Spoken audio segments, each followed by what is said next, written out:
Qatar government has made it compulsory for its citizens to have an app called Ehtraz on their mobile phones while they go out. The app gains access to media files and GPS data. The officials although have claimed that data will only be kept for 2 months and then will be deleted forever.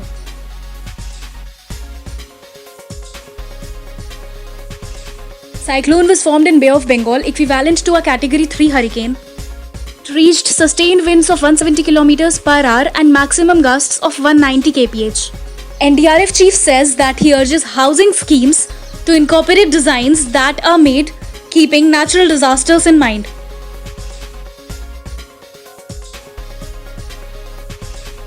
Few days back, it was reported that Igor Kolomoisky is under investigation for allegedly laundering hundreds of millions of dollars in US real estate. This man emerged out during Trump's impeachment saga. India's Federal Aviation Ministry issued an order that says that to enter a terminal, passengers must have a green badge on their Arogya Setu app.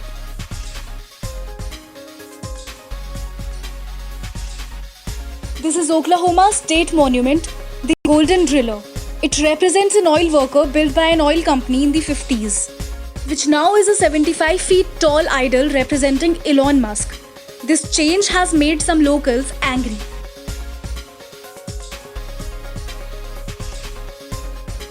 These tests were conducted as Wuhan, a city that has been devastated by corona, continues to report new cases of asymptomatic infections.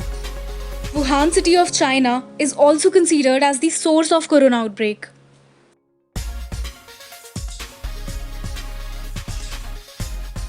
In a viral video, a police officer is seen kneeling over a man's neck. The man keeps saying that he can't breathe and is about to die, and he actually dies. Police department has characterized the incident as a medical accident, but the officer is under FBI's investigation for possible violation of civil rights.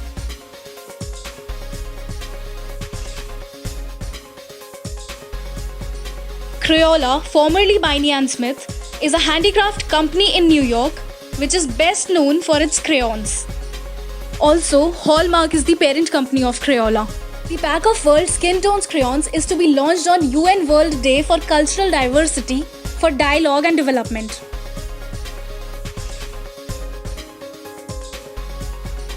Adidas released a line of shoes and t-shirts to commemorate 40th anniversary of Terry Fox's Marathon of Hope. Adidas also released replicas of Royal Blue Orions that Terry wore in 1980 to run across Canada to raise money for cancer research.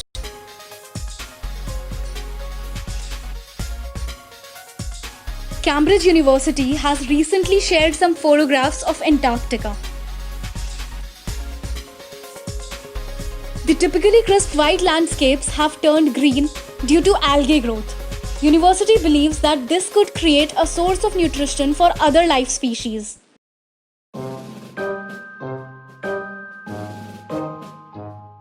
We are on Instagram now, and our Instagram handle is annoying.